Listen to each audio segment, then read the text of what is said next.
Assalamualaikum warahmatullahi wabarakatuh. Waalaikumsalam warahmatullahi wabarakatuh. Alhamdulillahirabbil alamin wassalatu wassalamu ala asrofil anbiya'i wal mursalin wa ala alihi wa sahbihi rasulillahi ajmain. Amma ba'du.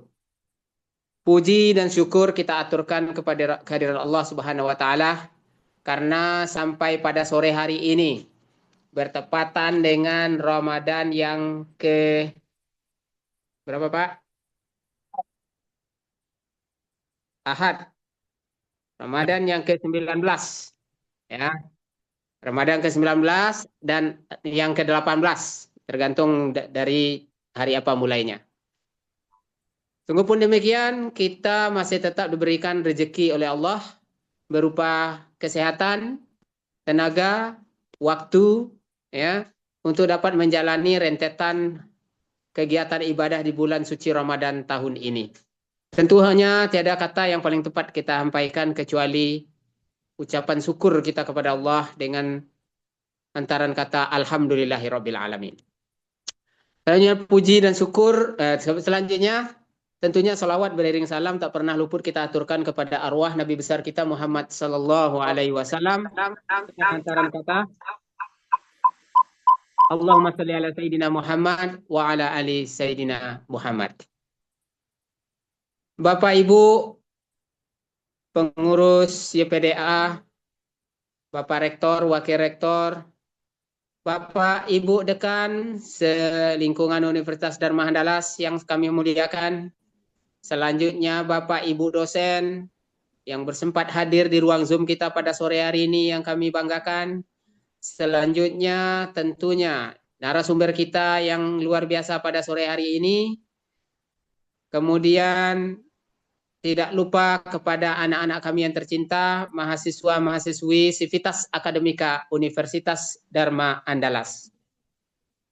Selamat sore, selamat menjalankan ibadah puasa, selamat bergabung dengan kegiatan rutin kita yaitu Mutiara Ramadan yang dilaksanakan oleh Sivitas Akademika Universitas Dharma Andalas. Pada sore hari ini kita akan mendengarkan tausiah yang akan disampaikan oleh narasumber kita yaitu Bapak Dekan Fakultas Ekonomi dan Bisnis Universitas Dharma Andalas, yaitu Bapak Heru Aulia Azman, Ektos MM PhD. Bapak Doktor kita pada sore hari ini akan menyampaikan tema yang tidak kalah menariknya yang berjudul Meraih Berkah dengan Gaya Hidup Halal. Tentunya hal ini menjadi kebutuhan kita semua. Tidak hanya kaum muslimin, tapi juga non-muslimin mengharapkan kehidupan yang halal, thayyiban. Nah, untuk itu, mari kita bersama-sama mendengarkan untayan daripada tausiah yang akan disampaikan oleh narasumber kita. Tapi sebelum itu, izinkan saya memberitahukan terlebih dahulu aturan main kita pada sore hari ini. Insya Allah, narasumber kita sore hari ini akan memberikan door prize yang lebih dari yang biasanya. Wah, begitu. Dan kita akan berikan kesempatan kepada 5 penanya nantinya untuk memberikan pertanyaan terbaik, ya, yang akan mendapatkan door prize-nya. Nah, teknisnya adalah setelah narasumber kita nanti berhenti memaparkan materinya, kembali kepada host atau kepada moderator saya, barulah nanti kepada audiens yang ingin bertanya untuk tunjuk tangan. Nah, jadi tunjuk tangan bagi yang ingin bertanya. Jadi 3 yang menunjuk tangan pertama akan menjadi prioritas kita. Nah, kiranya ada yang ingin bertanya, silakan dipersiapkan pertanyaannya, ditulis dengan baik, singkat, tepat, padat. Nah, kemudian ditunjuk tangan, setelah saya berikan kesempatan langsung dibacakan pertanyaannya dengan jelas. Nah, mudah-mudahan hal ini dapat menjadi perhatian kita semua sehingga kegiatan Mutiara Ramadan kita pada sore hari ini bisa berjalan dengan baik. Amin, amin ya rabbal alamin. Baik, ladies and gentlemen, please welcome our keynote speaker of the day, Mr. Heru Aulia Azman SOS MM PhD. Mr. Din alias Pak Dekan, waktu dan tempat kami sediakan. Monggo Pak. Oke, terima kasih Pak Yal. Assalamualaikum warahmatullahi wabarakatuh. Waalaikumsalam warahmatullahi wabarakatuh. Waalaikumsalam warahmatullahi wabarakatuh. Alhamdulillah, ya Rabbil Alamin, wassalatu wassalamu ala Sayyidina Muhammadin wa ala alihi wa sahbihi ajma'in, amma ba'du. Ya Rabbil Alamin, segala puji syukur bagi Allah Subhanahu wa Ta'ala yang telah melimpahkan nikmat iman, nikmat Islam, serta kesehatan, sehingga kita dapat berkumpul dalam keadaan yang penuh keberkahan. Alhamdulillah. Salam dan salam semoga selalu tercurah kepada junjungan kita Nabi Muhammad SAW dengan mengucapkan Allahumma sholli ala sayyidina Muhammad wa ala ali Muhammad. Baiklah, Bapak Ibu serta ini mahasiswa ya Pak Yal, ya. Bapak Ibu serta mahasiswa yang kami cintai. Jadi materi hari ini yang akan kita diskusikan itu tadi sudah dijelaskan oleh Pak Yamiadi. Kita akan membahas tentang gaya hidup halal ya Pak Yal, ya. Nah, semoga ini menjadi pembelajaran bagi kita bersama. Baiklah, ini saya boleh share materi Pak Yal? Oh iya, silakan. Silakan Pak Yed. Bisa. Feedback Pak Yed. Ya. Udah bisa dilihat ya Pak Yal? Ya. Ya bisa. Oke, baiklah. Hadirin Tapi yang belum ya? belum full screen Pak. Wait. Oke. Nah, jadi ini materi yang akan kita diskusikan pada kesempatan ini, Bapak Ibu dan hadirin semua. Kita akan membahas tentang meraih berkah dengan gaya hidup halal.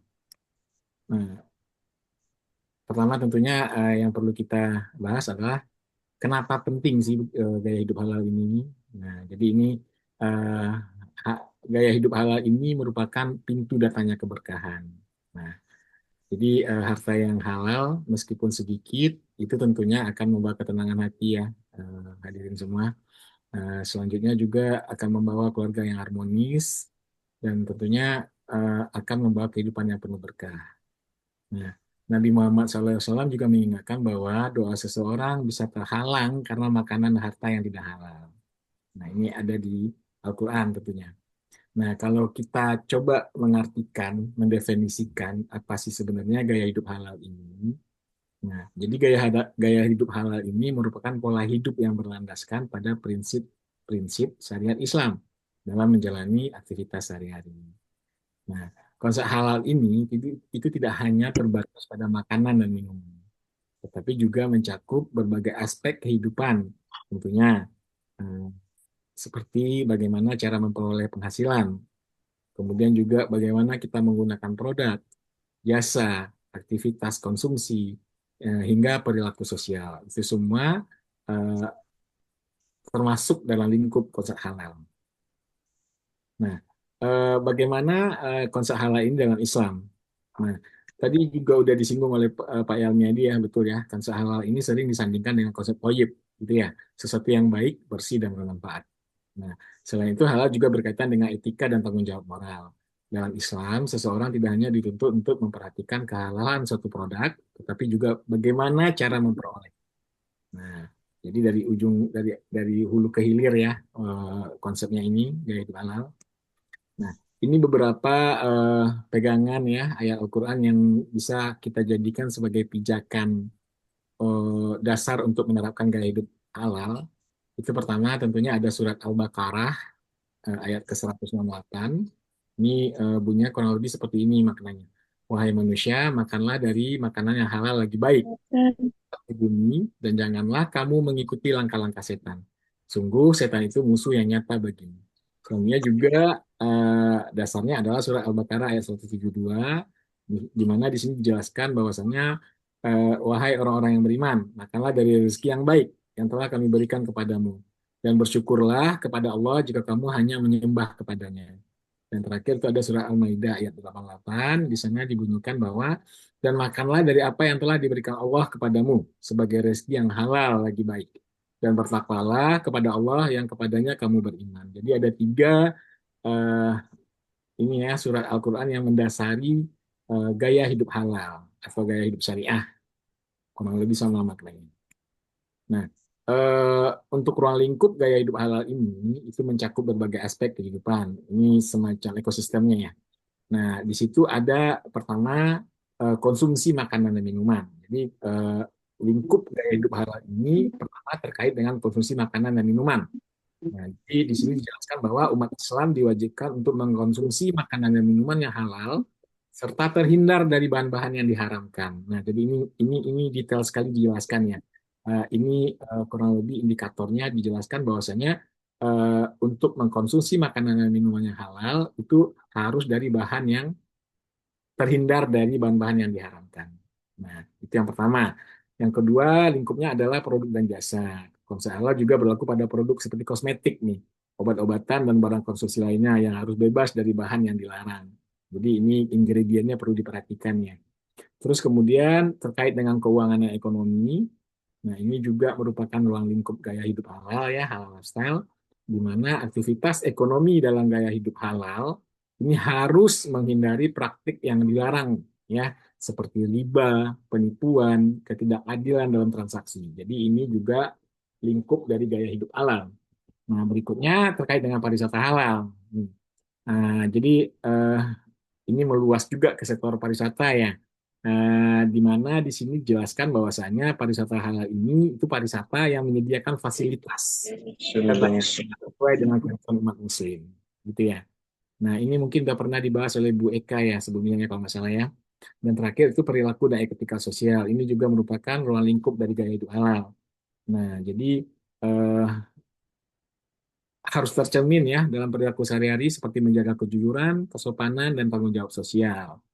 Nah, ini semua merupakan aspek kehidupan yang merupakan ruang lingkup dari gaya hidup halal. Nah, seperti apa sih sebenarnya perkembangan gaya hidup halal ini dalam era modern ya? Eh, ini kalau kita perhatikan sebenarnya saat ini gaya hidup halal ini cukup menjadi fenomena global ya. Secara global dia terlihat pertumbuhan yang sangat signifikan ya, yang mana ini bisa kita lihat dari laporan dari State of the Global Islamic Economy ya. Ternyata nilai ekonomi halal global ini terus meningkat setiap tahun. Jadi ini menjelaskan bahwasannya permintaan akan produk halal ini terus meningkat. Ini bisa kita perhatikan nih di tahun 2022 eh, nilai ekonomi halal ini maknanya adalah industri halal ya. Itu diperkirakan mencapai USD 3,67 triliun USD gitu ya. Nah, ini di 2027 diprediksikan itu akan meningkat hingga kurang lebih 5 triliun. Ini nilai yang luar biasa sekali. Yang mana itu diprediksi itu nilainya meningkat 7,5% per tahun. Nah, terus beberapa laporan industri juga memperkirakan bahwa nilai ekonomi halal global dapat mencapai USD 3,4 triliun pada tahun 2025. Ini data yang selama ya. Tapi ini kurang lebih menjelaskan bahwasanya permintaan akan produk halal dan jasa halal ini terus meningkat setiap tahunnya. Artinya peminatnya terus bertambah secara global. Nah, bagaimana dengan Indonesia? Sementara di Indonesia sendiri tentunya sebagai basisnya halal dunia ya, salah satu negara yang menjadi basis halal dunia, basis industri halal dunia juga menunjukkan tren yang positif. Nah, jadi dari tahun periode 2020 hingga 2023 itu pertumbuhannya mencapai 10,7%. Nah, terus kemudian juga diprediksi di tahun 2027 ya, pasar halal Indonesia itu mencapai sekitar USD 350 miliar. Nah, dengan pertumbuhannya sekitar 9% per tahun. Jadi seperti itu kurang lebih eh, ini ya kondisi existing yang ada sekarang terkait dengan pertumbuhan pasar halal di dunia. Dan Indonesia sebagai salah satu basisnya cukup memainkan peranan yang penting. Jadi ada beberapa hal di sini yang menjadi rekognisi bagi kita ya. Beberapa tahun terakhir kita memperoleh best destination, best halal destination, best halal kuliner destination dan seterusnya. Jadi ini membuktikan bahwasanya Indonesia memerankan peranan yang penting juga dalam industri halal secara global. Nah, terus ini tadi kita udah bicara banyak ya, kita udah lihat juga bagaimana halal ini dilihat dari sisi Islam. Jadi ini saya coba untuk eh, merujuk ya beberapa artikel yang ada di jurnal internasional dan nasional. Sebenarnya indikatornya apa sih sebenarnya gaya hidup halal ini ya? Nah, ini sejauh ini yang saya dapat nih. Karena saya juga baru concern dengan gaya hidup halal ini karena menarik sekali sebenarnya. Mungkin nantinya akan terus berkembang ya indikatornya ya. Tapi sejauh ini yang saya peroleh eh, gaya hidup halal ini measurement-nya seperti apa gitu ya. Indikatornya apa aja sih sebenarnya. Pertama tentunya adalah konsumsi produk halal. Ya, seperti itu ya. Nah, ini yang pertama, variabel untuk pengukurannya untuk gaya hidup halal ini adalah konsumsi produk halal. Dalam mengkonsumsi produk halal itu ada beberapa indikator nih. Seperti pertama, bahwasanya eh, gaya hidup halal itu pertama selalunya memeriksa label halal pada produk sebelum membeli. Itu yang pertama terkait dengan konsumsi. Terus yang kedua, mengkonsumsi makanan dan minuman yang terjamin kehalalannya. Ini masih di konsumsi produk halal. Dan yang ketiga, menghindari produk yang mengandung bahan haram. Ya, ada zat-zat haram. Nah, seperti itu. Nah, ini untuk variabel pengukuran yang pertama, konsumsi produk halal. Nah, yang kedua, variabelnya adalah penggunaan produk dan jasa halal. Nah, di sini measurement-nya adalah yang pertama menggunakan kosmetik dan produk perawatan yang halal. Terus yang kedua, memilih layanan wisata yang ramah muslim. Yang ketiga, memilih produk yang memiliki sertifikasi halal resmi. Nah, itu untuk variabel yang kedua sebagai measurement untuk gaya hidup halal. Yang ketiga, itu praktik keuangan halal. Nah, di sini alat ukurnya adalah yang pertama, menggunakan layanan perbankan syariah. Yang kedua, menghindari praktik riba dalam transaksi. Yang ketiga, mengelola keuangan sesuai prinsip syariah. Nah, selanjutnya itu perilaku sosial dan etika Islami. Nah, di sini alat ukurnya adalah menjaga kejujuran dalam aktivitas sehari-hari. Yang kedua, menghindari perilaku yang dilarang dalam Islam. Yang ketiga, menjaga etika dan norma sosial sesuai ajaran agama Islam tentunya. Dan terakhir, kesadaran dan pengetahuan tentang halal. Ini variabel berikutnya dalam mengukur gaya hidup halal. Nah, di sini indikatornya adalah pertama, memahami konsep halal dan haram dalam Islam. Yang kedua, mencari informasi tentang produk halal. Yang ketiga, memiliki kesadaran tinggi terhadap pentingnya gaya hidup halal. Jadi ini semua menjelaskan seperti apa sih sebenarnya gaya hidup halal ini ya, kurang lebih ya. Jadi kedepannya ini akan bertambah terus nih indikatornya. Artinya gaya hidup halal ini akan terus detail ya penjelasannya ya, pengukurannya. Nah, jadi sejauh ini yang saya peroleh. Nanti kalau ada nanti akan sampaikan lagi.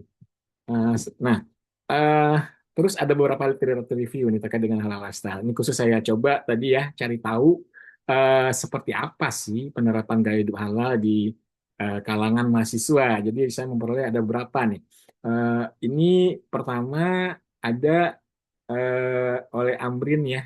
Jadi di sini dia menjelaskan bahwasanya ternyata literasi halal ini berpengaruh positif terhadap kesadaran mahasiswa dalam menerapkan gaya hidup halal. Nah, terus kemudian oleh Ningtyas, dia bilang bahwasanya simpulannya adalah gaya hidup halal mempengaruhi perilaku ekonomi mahasiswa. Ini menarik. Terus katanya juga khususnya dalam penggunaan layanan keuangan syariah dan investasi syariah. Nah, ini perlu uh, ini ya untuk kedepannya mungkin bisa di ini lagi ya, lakukan lagi untuk tempat yang berbeda mungkin. Terus kemudian oleh Muzakir juga bilang bahwasanya religiusitas memiliki pengaruh besar terhadap keputusan mahasiswa dalam memilih produk halal. Nah, di sini ya concernnya terhadap obat-obatan halal ya. Nah, jadi dia bilang bahwasanya religiusitas itu pengaruhnya besar sekali. Nah, terus kemudian oleh Azhara, dia bilang bahwa penerapan gaya hidup halal di kalangan mahasiswa itu, nah ini sekali lagi dia juga mempertegas apa yang dijelaskan oleh Muzakir. Ternyata penerapan gaya hidup halal ini itu dipengaruhi oleh religiusitas, literasi halal, dan lingkungan sosial. Nah, ini menarik. Terus oleh Kamila juga et al, dia bilang bahwasanya literasi halal dan kesadaran halal itu berpengaruh signifikan terhadap keputusan pemilihan produk halal pada generasi muda termasuk mahasiswa. Jadi ini hasil yang sama dengan penelitian sebelumnya ya. Terus oleh Heru Aulia saya sendiri ya. Ini saya lakukan di tahun kemarin 2025, baru aja ya. Dan ini pun baru akan saya ini ya submit untuk artikel ya, submit ke jurnal. Menarik hasilnya sebenarnya ya. Di mana itu pertama kepercayaan terhadap produk dengan kemasan halal, preferensi terhadap sistem dan lembaga keuangan syariah, kesadaran dan identifikasi terhadap laba halal, dan kepercayaan terhadap merek itu sangat mempengaruhi gaya hidup halal dalam pembelian kosmetik di kalangan mahasiswa. Kenapa kosmetik? Karena belakangan kita tahu ya, ini mahasiswa seperti apa trennya penggunaan skincare sekarang. Ini salah satunya, ini yang paling paling ini ya, yang paling viral lah kita bilang. Di mana siapa sih sekarang nggak pakai skincare? Ya, pertumbuhannya sangat signifikan sekali. Data yang saya peroleh kemarin itu luar biasa sekali pertumbuhannya. Dalam 2 tahun, 3 tahun terakhir lah, itu pertumbuhannya luar biasa sekali. Penggunaan skincare ini di kalangan Gen Z, terutama di mahasiswa, luar biasa sekali ya. Justru menariknya sekarang itu adanya ini malah Pak Pak Pak Yal, ternyata di setahun terakhir justru yang menarik ini di sini adalah penggunaan kosmetik di kalangan pria. Nah, di Gen Z. Ini pertumbuhannya luar biasa sekali. Nah, makanya mungkin atas dasar inilah ya perlu hati-hati sekali ya dalam memilih karena konsep halal ini perlu kita terapkan bahkan untuk pemilihan skincare pun. Ya, karena kalau ingin berkah ya tetap harus halal ya. Begitu ya, Ananda ya. Ini dia. Nah, jadi secara umum bisa kita simpulkan. Jadi saya udah sampai di ujungnya nih Pak Ipayal. Eh, Gaya hidup halal ini merupakan konsep kehidupan yang komprehensif ya dalam Islam. Yang mana ini mencakup berbagai aspek kehidupan manusia ya. Penerapan gaya hidup halal tidak hanya berfungsi sebagai bentuk ketaatan terhadap ajaran agama, tetapi juga memberikan manfaat bagi kesehatan. Jadi ini Thoyibon tadi ya. Jadi dia sangat memberikan manfaat bagi kesehatan, moral tentunya, ya karena apa yang apabila yang masuk itu halal tentunya akan sangat berpengaruh sekali ternyata ya kepada moralitas kita serta keberlanjutan sosial dan ekonomi. Nah, jadi untuk sementara itu dulu yang bisa saya sampaikan karena tidak banyak-banyak ya. Saya pikir ini poin-poinnya aja dulu. Nanti setelahnya bisa kita diskusikan. Nah, mungkin se, se, se, segini dulu yang bisa saya sampaikan ya Pak Yal ya. Semoga Bapak Ibu semua dan mahasiswa yang kami muliakan memiliki gambaran ya kurang lebih apa itu gaya hidup halal dan bagaimana gaya hidup halal ini itu bisa memberikan keberkahan bagi kita bersama. Nah, saya nggak bisa.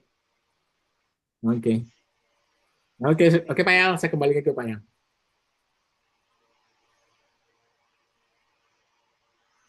Demikian tadi pemaparan materi dari narasumber yang luar biasa, sangat tepat dan padat. Izin saya merangkum sedikit, bahwasanya ternyata halal lifestyle itu, halal tidak hanya lengket makanan. Kemarin kita ditambah oleh Ibu Eka halal di pariwisata. Ternyata ketika kita bicara masalah halal, ada 5 poin yang harus kita perhatikan. Ya. Yang pertama adalah halal dalam hal memilih makanan dan minuman. Kemudian yang kedua, halal dalam memilih produk serta jasa.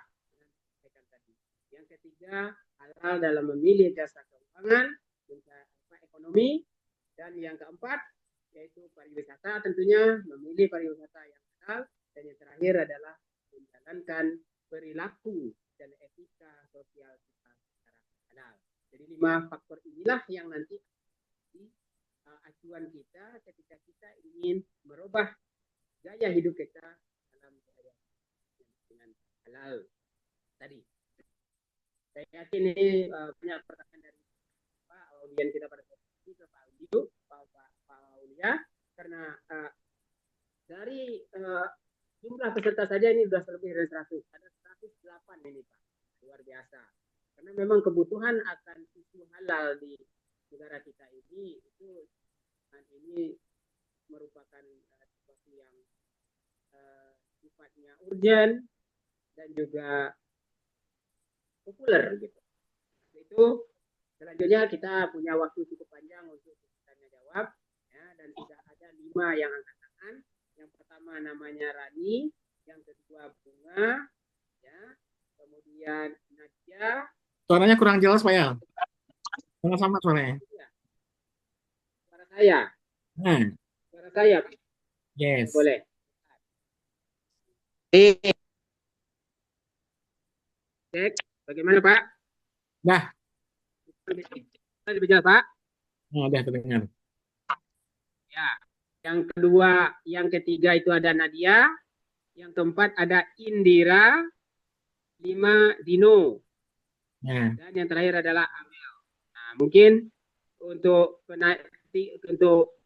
penanya pertama kita berikan kesempatan terlebih dahulu kepada Rani. Nah, tapi Pak Eru, Bapak nanti ya. bisa menentukan nanti mahasiswa kita bertanya ini siapa yang berhak mendapatkan door prize dari Bapak, kemudian apa bentuk door prize-nya, kemudian bagaimana cara mendapatkan, silakan langsung nanti menyampaikannya Pak. Ya kan?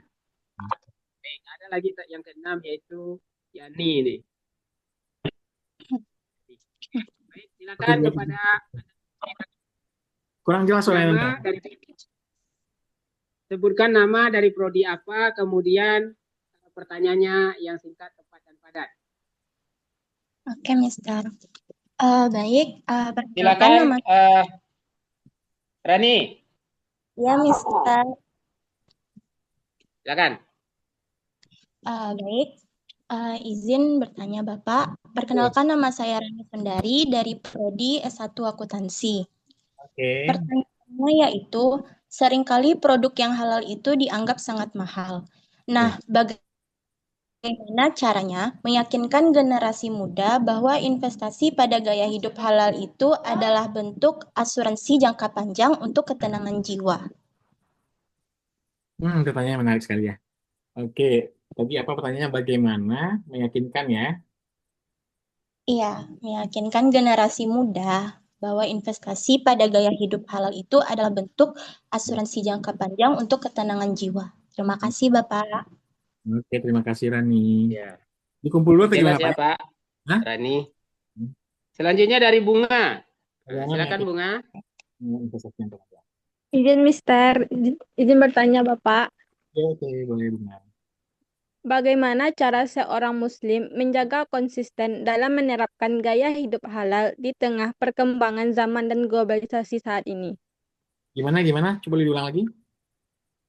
Bagaimana cara seorang Muslim menjaga konsistensi dalam menerapkan gaya hidup halal di tengah perkembangan zaman dan globalisasi saat ini? Oke, bagaimana menjaga konsistensi? Oke. Lagi Ya, Pak ya? agar bisa konsisten menerapkan gaya hidup halal ini Pak. Iya. Oke. Selanjutnya, boleh? Ya, Pak. Satu lagi, itu gimana? Satu lagi silakan Nadia. Nadia Kristi ini saudara kita dari non-muslim ini Pak Heru. Saya kenal karena dia adalah mahasiswa sastra Inggris. Tapi dia rajin ini Pak. Rajin ikut mutiara Ramadan kita. Oh, mantap. Silakan. Silakan Oke, Nadia. baik. Thank you, Mister. Pak, saya Nadia Kristi dari Prodi Sastra Inggris ingin bertanya, Pak. Menurut Bapak, seberapa besar pengaruh gaya hidup halal ini di dalam membentuk suatu karakter dalam masyarakat kita di era modern ini, Pak? Untuk karakter ya, bagus. Bagus pertanyaan. Bagaimana hidup halalnya untuk karakter ya? Ya, Pak.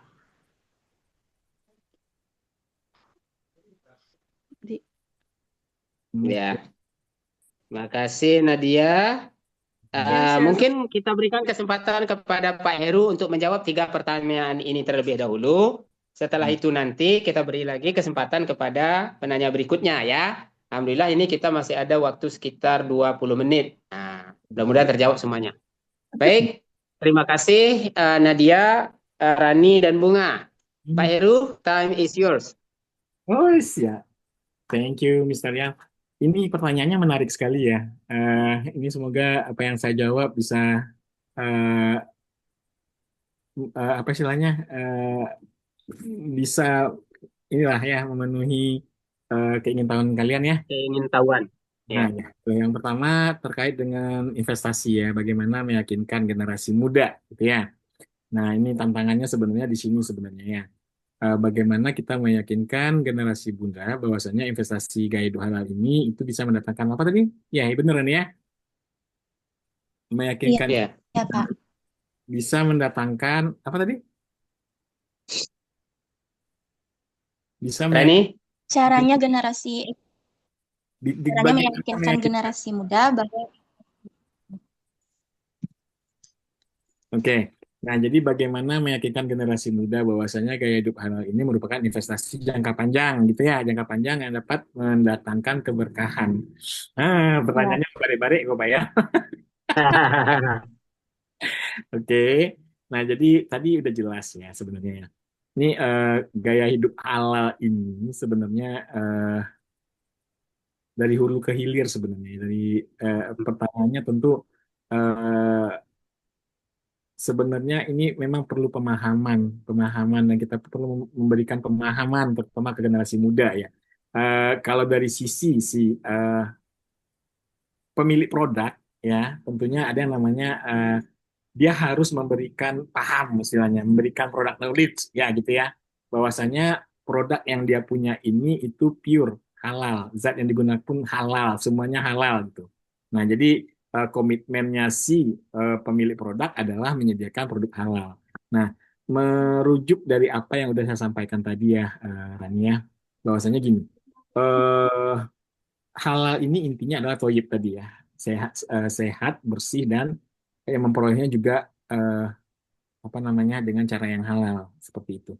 Nah, ini mungkin kita tidak bisa secara langsung memberikan implikasinya ya, tapi Allah menjanjikan bahwasanya apapun yang zat yang masuk ke tubuh ini halal, itu apa yang kita peroleh itu pasti akan mendatangkan berkah. Nah, ini kita tidak bisa deny sebenarnya. Nggak bisa, tidak bisa kita tolak ya. Karena kalau Allah udah bersabda seperti itu, udah pasti nggak mungkin itu berbohong gitu ya. Nah, jadi pada pada akhirnya apa yang kita konsumsi ya itu akan memberikan implikasi kepada kita. Gampang aja misalnya gini. Hal ini tadi kita konotasikan sebagai sesuatu yang bersih dan sehat, gitu ya. Apapun yang kita makan bersih dan sehat, itu tentu akan memberikan kontribusi yang sehat juga. Nah, secara jangka panjang tentu akan memberikan implikasi yang sehat juga. Seperti itu kan Ren ya. Nah, ini aja yang sederhananya mungkin. Nah, ini yang perlu kita eh, garis bawahi bagi generasi Gen Z lah istilahnya, mahasiswa terutama ya. Nah, pastikan apa yang kita konsumsi itu halal seperti itu. Jadi artinya kita perlu menanamkan dalam diri sendiri bahwasannya halal itu sehat, bersih, dan aman. Nah, ini aja untuk tubuh itu udah memberikan suatu hal ya. Nah, ini mungkin keberkahan utamanya yang bisa kita lihat di kemudian hari. Nah, mungkin itu dulu yang bisa saya jawab untuk pertanyaan Rani. Jadi artinya eh, bagaimana meyakinkan adalah pertama, kalau dari sisi providernya, dari penyedia jasa dan produk, tentu dia akan berikan produk knowledge ya kepada kita bahwasannya produk ini eh, halal gitu ya. Nah, dari sisi providernya. Dan dari sisi kita sebagai konsumen, kita perlu meyakini bahwasannya apa yang masuk halal itu akan memberikan implikasi sehat di kemudian hari. Jadi investasi sehat ini penting loh. Ya, investasi ini sehat. Artinya apa yang dikonsumsi sehat itu akan mendatangkan implikasi yang sehat juga di masa yang akan datang. Jadi investasinya ini untuk kesehatan lah istilahnya. Mungkin ini yang secara real bisa kita tangkap untuk konsep halal ini, Rani. Ya, nah jadi nggak mungkin itu ya saya pikir pun nggak mungkin sesuatu yang tidak haram gitu kita makan itu pasti ada dasarnya. Nah, ini kita bisa bisa bisa inilah ya, bisa bisa bisa jelaskan secara detail. Tapi bukan untuk kesempatan ini, tapi intinya seperti itu. Artinya apa yang sehat kita konsumsi akan mendatangkan implikasi sehat juga di masa yang akan datang. Jadi investasi untuk tubuh lah istilahnya.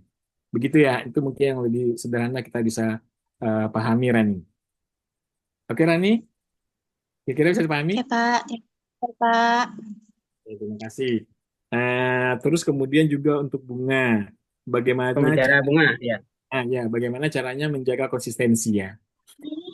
Nah, ini kesadaran lagi nih sebenarnya awareness ya, awareness bagi kita. Jadi pada saat kita udah menyadari bahwasannya apa yang kita konsumsi ini halal, mendatangkan implikasi halal, tentu kita akan menjaga konsistensinya ya. Dia pasti tidak akan gampang karena pasti banyak godaan di luar sana ya. Yang mana tentunya itu jauh dari halal. Apalagi kalau kita sempat pergi kemana, kita ini kaitannya dengan apa aja. Bahkan sekarang pun saya pikir kayak skincare ya, yang sangat dekat dengan kalian ya, yang ini ada sekarang itu banyak juga yang nggak halal ya. Nah, itu tapi kalian harus yakinkan diri kalian bahwasannya eh, implikasi yang akan kalian terima dari konsumsi ini pada saat ini itu adalah implikasinya di masa yang akan datang. Yakinlah kalian itu akan mendatangkan efek tentunya. Nggak mungkin sama sekali nggak ada efek-efek apa-apa jika itu tidak dilarang. Nah, yakinkan diri sendiri. Jadi ini akan membatasi diri kita bahwa sesuatu yang sifatnya haram itu akan mendatangkan implikasi yang buruk sekali masa yang akan datang. Nah, ini memang tidak akan gampang, tapi kita bisa melakukan yakinkan diri sendiri. Ya, nah artinya mungkin untuk investasi tubuh aja. Nah, sesuatu yang sehat yang kita konsumsi apa aja ya, bahkan termasuk skincare, kosmetik dan seterusnya, itu akan memberikan efek yang sehat juga di kemudian hari. Mungkin ini yang paling sederhana yang bisa kita pahami. Jadi memang harus kita tanamkan dalam diri sendiri bahwasanya ini perlu kita lakukan. Ya, nah sekarang pun sangat gampang sekali ya. Untuk semua produk kan sekarang wajib ya untuk sertifikasi halal ya. Nah, mungkin ini udah cukup untuk melindungi kita dalam melaksanakan gaya hidup halal lah tentunya. Begitu. Gimana Bunga? Apakah bisa terpuaskan untuk jawabannya? Bisa, Pak. Kasih, Pak. Oke. Nah, dan terakhir ini pertanyaan Nadia. Ini luar biasa ya. Saya pikir ini Nadia apa namanya? eh Bagaimana gaya hidup halal membentuk apa tadi karakternya. Nah, nah jadi udah jelas ya tadi ya konsepnya adalah halal itu thayyib ya. Nah, jadi karakter yang udah jelas sekali saya pikir. Ini maknanya udah kemana-mana. Bersih, sehat, dan aman. Nah, ini menyeluruh ke semua aspek kehidupan. Nah, yang otomatis itu akan membentuk karakter. Begitu Nadia. Jadi jadi prinsipnya udah jelas di sana ya, jelas sekali. Bagaimana memperolehnya halal, mengkonsumsinya halal.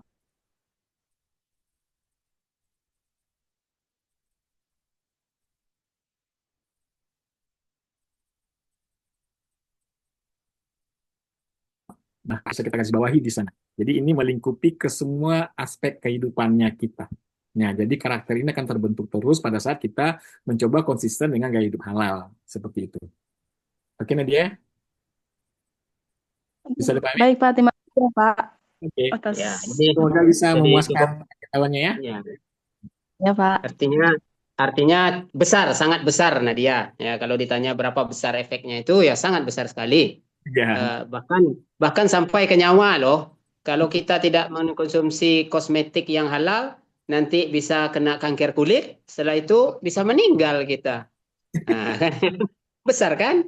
Kalau di dalam agama kan bisa neraka gitu efeknya. Jadi sangat besar sekali. Baik, terima kasih Pak Heru. Selanjutnya karena kita masih ada waktu untuk 3 penanya lagi ini yang sudah saya list tadi. Yang pertanyaan berikutnya adalah si Indira, kemudian Dino dan Abel. Nah, silakan Indira terlebih dahulu, monggo. Iya, Mister. Bapak izin bertanya, Bapak Heru. Ya, ini. Kan kita ngebahas topiknya tuh gaya hidup halal, Pak. Ini mungkin di luar tadi mungkin orang pada bertanya tentang kayak makanan atau skincare yang bisa dikonsumsi.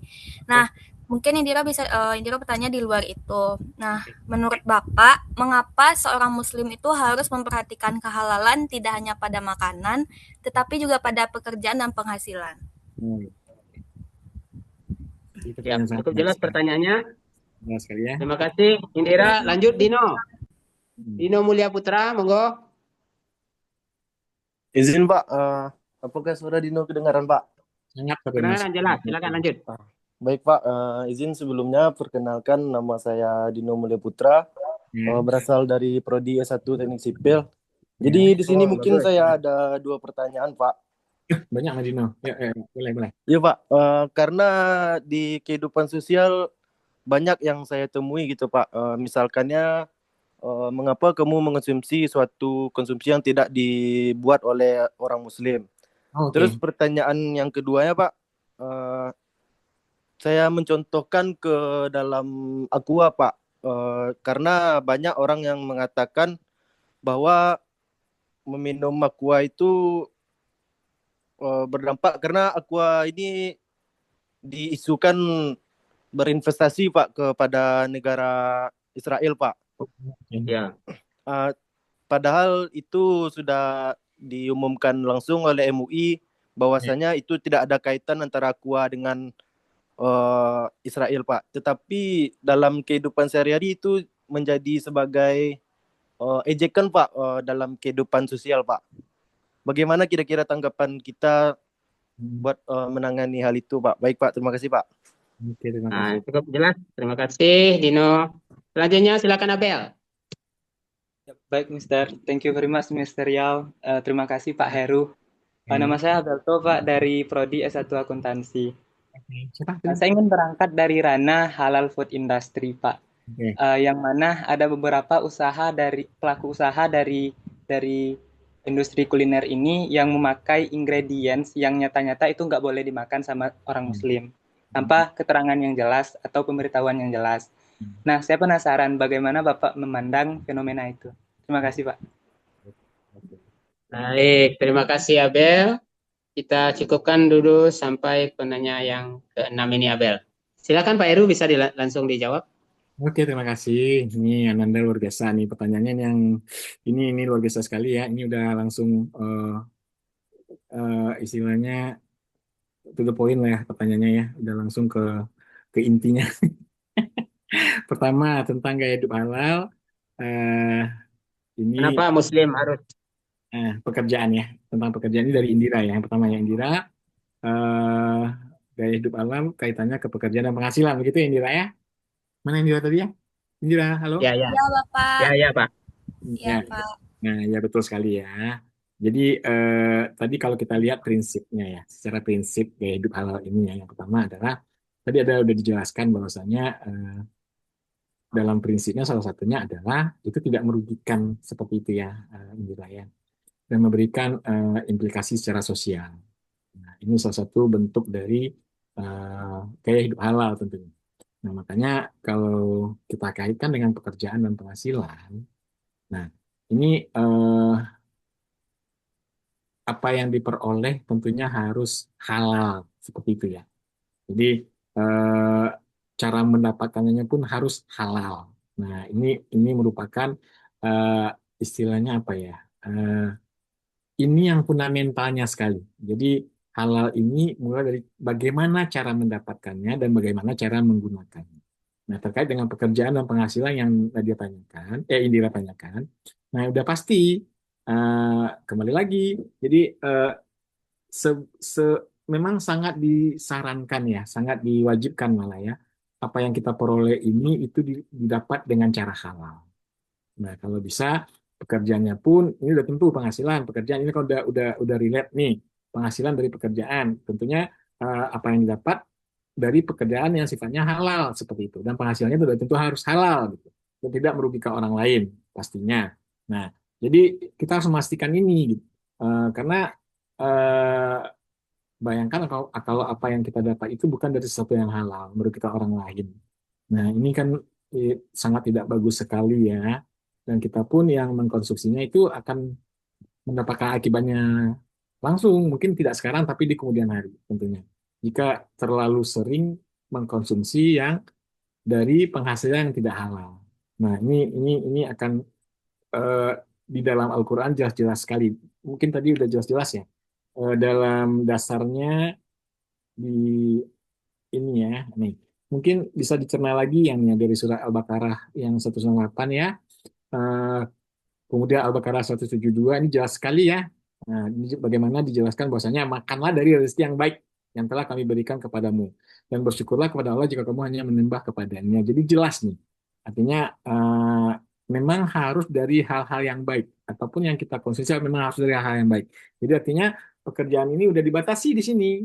Artinya apa yang kita dapat penghasilan itu memang harus dari pekerjaan yang baik, harus dari rezeki yang baik, seperti itu. Nah, jadi sama juga di Al-Maidah dijelaskan, makanlah dari apa yang telah diberikan Allah kepadamu sebagai rezeki yang halal lagi baik. Nah, jadi di beberapa surah Al-Quran ini nyata-nyata diberikan batasannya. Jadi rezeki yang halal lagi baik. Nah, ini yang menjadi kata kuncinya sebenarnya. Jadi apapun yang kita peroleh dari yang halal lagi baik itu memang diharuskan. Ya.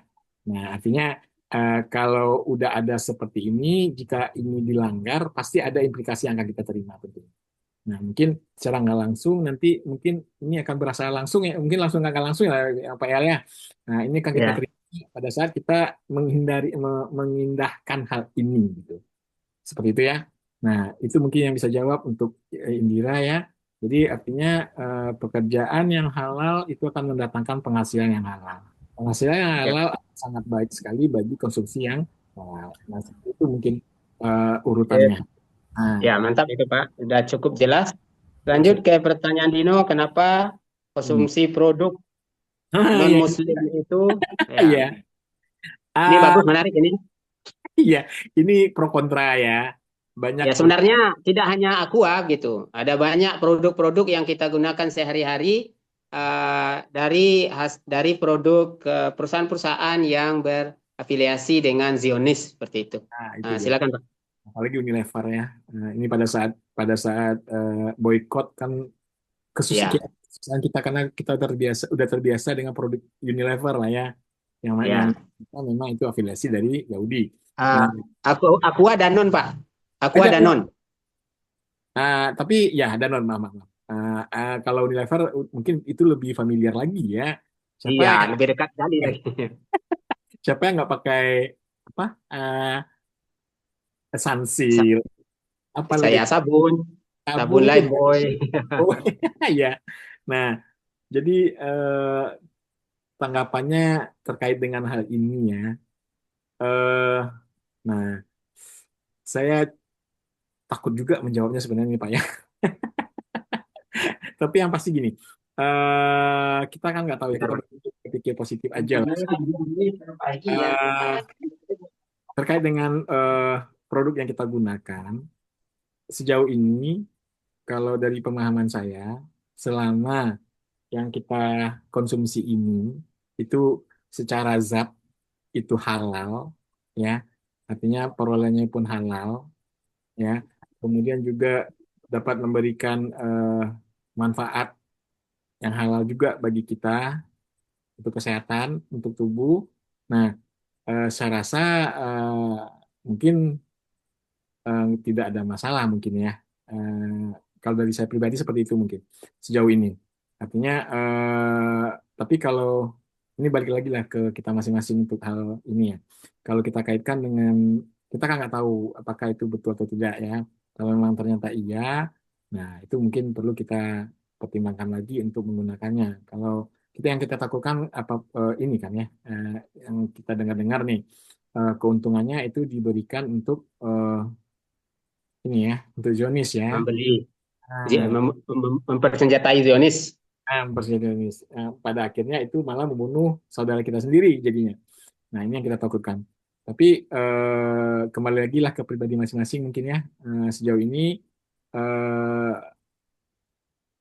kalau kita lihat untuk manfaat kita pribadi lah mungkin sejauh ini ya. Kalau itu masih dirasa memberikan manfaat yang besar bagi kita, jadi silakan aja. Tapi kalau ternyata ini kalau dalam Islam kan seperti ini ya Pak ya. Kalau ragu tinggalkan. Betul. Ragu tinggalkan. Nah, mungkin itu aja. Balik lagi ke pribadi masing-masing. Kalau dirasa ini sudah mengganggu iman kita, hati kita ya, rasa tidak nyaman dengan hal ini tinggalkan. Nah, tapi kalau ternyata bagi kita ini masih nyaman karena sangat bermanfaat bagi kita semua untuk kehidupan, lanjutkan. Mungkin itu aja mungkin saya bisa jawab. Jadi kembali lagi ke pribadi kita masing-masing. Ya, betul. Nah, tapi yang Terima penting kasih. dalam Islam kalau ragu tinggalkan, jangan dilakukan. Mungkin seperti itu. Betul. Ya, cukup jelas itu rasanya apa, Dino. Jadi selagi ada produk yang bisa kita pastikan tidak ada subhat di dalamnya, tidak ada selisih paham di dalamnya, ya kenapa tidak kita pilih saja. Misalnya kalau kita mau beli minum, ada AY atau apa namanya sajua, nah, itu udah jale orang Padang membuat ya kan. Nah, itu tidak ada subhat di dalamnya, tidak ada keraguan di dalamnya, udah pilih saja itu gitu. Tapi bukan berarti secara produk kita haram memakannya, produknya itu halal. Cuman ada penyebabnya. Tadi yang Pak Heru sampaikan ada di 5 segi kehidupan kita harus memperhatikan halal. Yang terakhir itu kan perilaku. Nah, perilaku yaitu belanja dengan memperhatikan dari apa yang kita beli. Kecuali kalau memang tidak ada pilihan. Kalau air minum banyak pilihan. Tapi kalau tidak ada pilihan ya apa boleh buat. Mau beli komputer, prosesornya dibuat oleh Intel, Amerika yang bikin. Nah, dia memerangi saudara kita. Anda beli laptop, nah, itu kan tidak mungkin. Nah, saya pikir seperti itu, cukup jelas. Nah, selanjutnya terakhir Pak, ini waktu kita sudah habis sebenarnya. Mungkin bisa singkat, tepat, padat dari si Abel tadi Pak. Apa tadi yang halal food industry ya? Gimana tadi pertanyaan saya? Ya, food industry yang menggunakan bahan-bahan, menggunakan ingredient bahan. Nah, itu dia. Ini PR utama ya dari regulator ya. Jadi sebagaimana kita tahu dari pemimpin kita pun saat ini itu mereka fokus ke industri tentang bagaimana mengembangkan industri halal, khususnya di Sumatera Barat ya. Di Sumatera Barat sendiri itu udah menjadi isu strategis, isu utama malah dalam rencana jangka panjang ya. Ini menjadi isu utama dianya Pak ya. Bagaimana mengembangkan industri halal di Sumatera Barat. Jadi tantangannya itu salah satunya adalah bagaimana menjaga konsistensi. Nah, dalam pandangan saya terkait dengan hal ini, kita kan nggak mungkin juga ya secara detail tahu bagaimana prosedurnya. Tapi insya Allah kalau di sertifikatnya halal itu udah menyesuaikan prosesnya. Karena pada saat dia mensertifikasi itu prosesnya itu dilihat ya. Jadi tidak serta-merta bisa keluar aja seperti itu. Jadi ada prosesnya. Jadi pada saat si perusahaan dinyatakan memiliki sertifikat halal, secara proses dia udah dianggap memiliki proses halal. Nah, seperti itu. Jadi kita percaya aja lah dengan ulil amri kita ya, Pak Yal ya. Ya, betul. Nah, jadi kalau kita terlalu banyak ini susah juga. Pada akhirnya kita nggak makan apa-apa. Jadi artinya pada saat mereka udah disertified halal seperti itu. Artinya mereka udah secara proses yang mereka lakukan itu halal.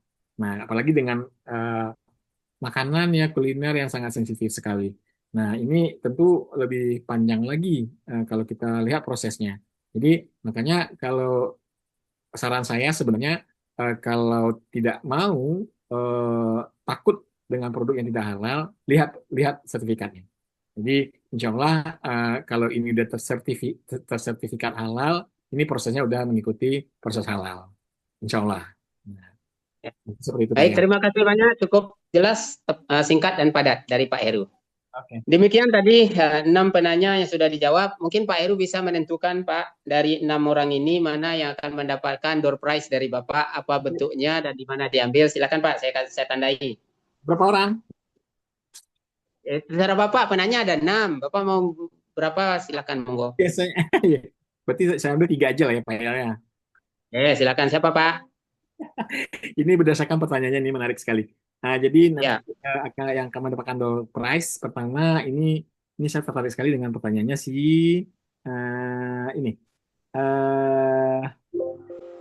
Nadia dulu ya. Nah, ke Nadia dulu. Nadia. Okay. Terus yang kedua door prize-nya akan saya kasih ke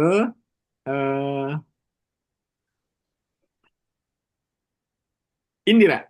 Nah, ini baru Indira. Yang terakhir. Dan satu lagi. Akan saya kasih ke Dino tentunya. Laki-laki lah Pak. Dino. Nah, Dino bagus ya. Baik. Nah, jadi boleh nanti untuk door prize-nya diambil langsung besok ya. Sore aja. Siang lah, siang aja di ruang dekan. Nah, siang di ruang dekan FEB ya. Nah, tolong catat itu Nadia, Indira, dan Dino. Terima kasih. Baik. Alhamdulillah dengan sudah disampaikannya siapa yang berhak menerima door prize kita pada sore hari ini, maka berakhirlah kegiatan Mutiara Ramadan kita, karena sebentar lagi kita akan berbuka puasa. Baik. Atas nama host pada sore hari ini, mohon maaf atas segala kekurangan. Terima kasih kepada Pak Heru atas penjelasan yang cukup bagus sekali, dan juga terima kasih kepada semua penanya. Kemudian tidak kalah lagi kepada seluruh audiens yang hadir pada sore hari ini, yang telah menyempatkan waktu, tenaga, dan pulsanya atau paketnya. Kami ucapkan terima kasih, mudah-mudahan Allah membalas kegiatan ini dengan menjadi pahala ibadah kita dalam rangka mengisi bulan suci Ramadan ini. Banyak maaf, billahi taufiq wal hidayah. Wassalamualaikum warahmatullahi wabarakatuh. Selamat berbuka puasa. Waalaikumsalam warahmatullahi wabarakatuh.